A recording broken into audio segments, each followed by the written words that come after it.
Hello everyone, welcome back to Tottenham Logic TV. First things first, I want to give a massive shout out to Sonny for becoming my second member now.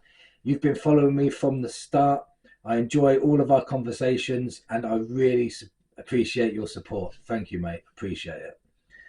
So, do we need more signings? If so, what positions do we need to fill? What kind of players do we need to bring in? What's your take on the window so far? What would you give it out of 10? And what would we need to elevate it another couple of scores? Before getting to the video, please smash that like button if you think that the squad is strong enough now.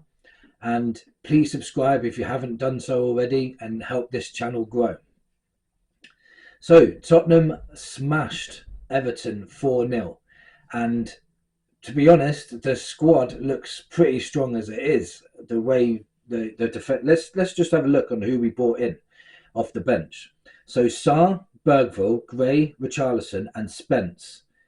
None of these played badly at all when they came on, and if anything, they bring more energy to the team. The energy increased when they came on, which is what we need, especially in this Ange Postecoglou kind of system, where high pressing is definitely needed. Remember, we still had Werner and Dragushin on the bench that weren't even used. We still got Bentancur and Solanke to come back from their injuries, which are short-term injuries as well. And don't forget as well, we still have Yang Min-hyuk and Vuskovic to come back in January as well. Two very promising young players. Yang Min-hyuk plays predominantly left or right forward, and very pacey and very skillful. And you've got Vuskovic as a 6'4" centre back who is brilliant in the air, which is something that may be an asset to us. Still young, so they might even be loaned out yet, but they've still got to come back. So when Van der Ven got injured against Everton and he went down, it looked like a really serious injury. The first thing I thought of was, we've got Romero and Dragushin as our two centre-back pairings with Davis as well as backup to play 2 games a week, which for me, it's not enough. It's just not strong enough. We need a cover for Van der Ven at least, to give him a rest at least sometimes, not even just when he's injured, just someone that can come in and do a good job. So I think we need cover at left centre-back, first of all. Also, I think Jed Spence is doing a really good job covering left back, but that's not his natural position. So I think we still need a left-sided, a left back as well to cover Udogie, somebody that's got the pace of Udogie and good at defending. I don't believe we have the space for any more than 2 players unless we sell some of the first team. So they're the 2 positions that I would fill. The reason why I didn't put DM in, and a lot of people were saying we need a defensive midfielder to shore up the defence, I don't believe so. I believe that Bentancur and Basuma will be good enough to fill that role for now. As let's just think about why Basuma wasn't good last season as much as what he normally is. Remember how highly rated he was at Brighton. He hasn't just fallen off a cliff. He is a good player still. Just think, last year, the first 10 games is probably one of the best DMs in the Premier League. He really was. He was brilliant.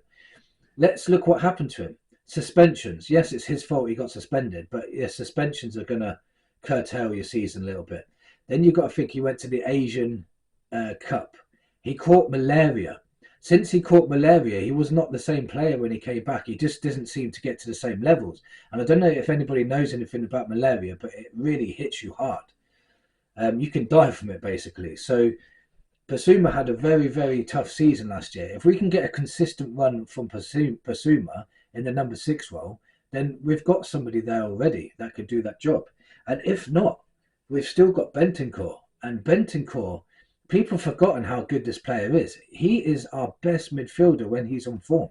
He could do everything. His work rate's good. He's good on the ball. He's good technically. He's strong in the tackle.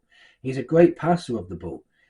And him playing in the 6 role, he's not afraid to collect the ball and play it on and link from defensive midfield to attack. He's not afraid to do that.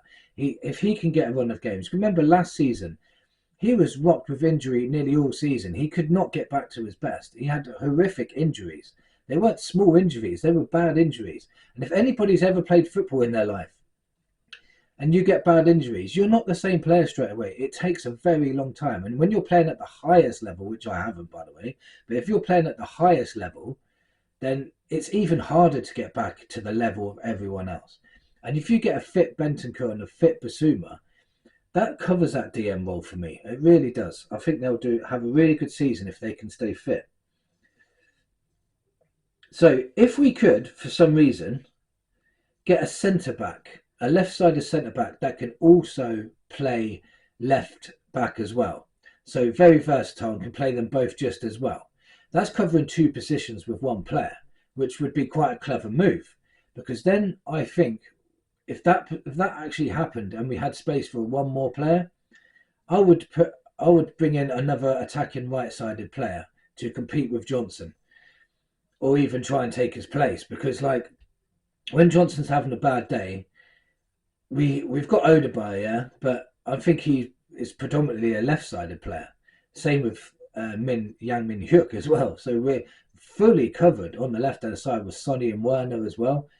We need a right-sided attacker that's the same as Odegaard, that can do the same sort of job, that can take on his man and cause havoc to those defenders and create space in the middle.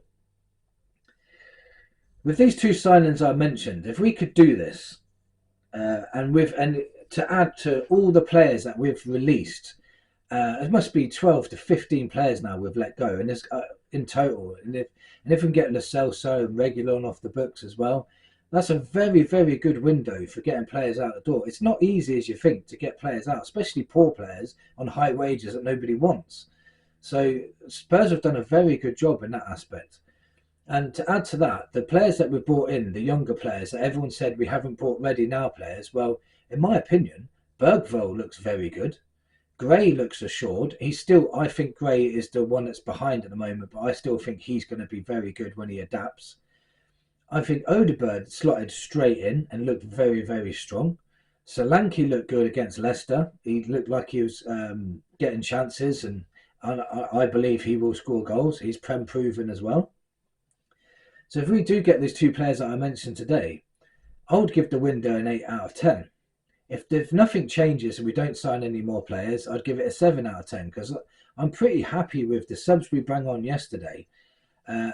It gave us so much energy. And yes, we've got a similar first team to last year, but that first team was rocked by injuries last year. And I know everyone uses that as an excuse, but Van der Ven was out for a while with a very serious hamstring injury. Maddison was out with a very serious ankle injury. You know, Richarlison was out all the time. We never really got going. So the squad will be stronger for it. And they've had a year under Ange. I really think if we get a bit more luck with injuries this season, bring in a couple more players, it's definitely an 8 out of 10 window. And I'm quite looking forward to the season ahead. I may be talking a lot more differently if we get battered by Newcastle next week.